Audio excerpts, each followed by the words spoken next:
السلام علیکم ورحمۃ اللہ وبرکاتہ۔ میں صادق انور، استقبال ہے آپ کا میرے یوٹیوب چینل داستان دنیا میں۔ تو ناظرین، آج ہم بات کریں گے تیموری سلطنت کے بارے میں۔ اس سے پہلے اگر آپ نے اب تک میرے اس چینل کو سبسکرائب نہیں کیا ہے تو فوراً سبسکرائب کریں اور بیل آئیکن کو دبانا ہرگز نہ بھولیں۔ تو ناظرین، تیموری سلطنت کا بانی تیمور ایک ترک قبیلے برلاس سے تعلق رکھتا تھا، جس کا چنگیز خان کے خاندان سے قریبی تعلق تھا۔ عہد قدیم کے ایک معاہدے کے تحت حکومت کے فرائض چنگیز خان کے خاندان سے تعلق رکھتے تھے اور سپہ سالاری برلاس خاندان سے۔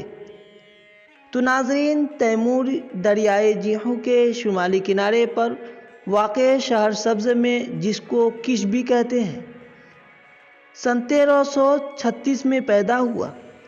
یہ علاقہ اس وقت چغتائی سلطنت میں شامل تھا، جو زوال کی منزل طے کر رہی تھی۔ تو ناظرین، چغتائی حکمراں بے بس ہو چکے تھے اور ہر جگہ منگول اور ترک سردار اقتدار حاصل کرنے کے لیے ایک دوسرے سے لڑ رہے تھے۔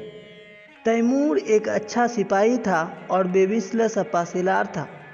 ان حالات سے فائدہ اٹھایا اور تمام مقامی سرداروں کو شکست دینے کے بعد سن 1366 میں بلخ میں تخت نشین ہوا۔ اس وقت تک وہ ترکستان اور موجودہ افغانستان کے ایک بڑے حصے پر قابض ہو چکا تھا۔ ناظرین، تخت نشین ہونے کے بعد اس نے صاحب قران کا لقب اختیار کیا۔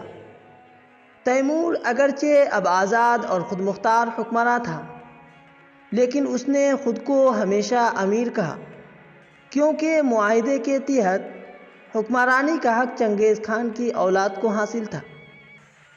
تو ناظرین، تیمور نے اس غرض سے عرصے تک چنگیز خان کے خاندان کے ایک شخص کو بادشاہ بنائے رکھا، لیکن اس کی حیثیت ایک کٹھ پتلی سے زیادہ نہیں تھی۔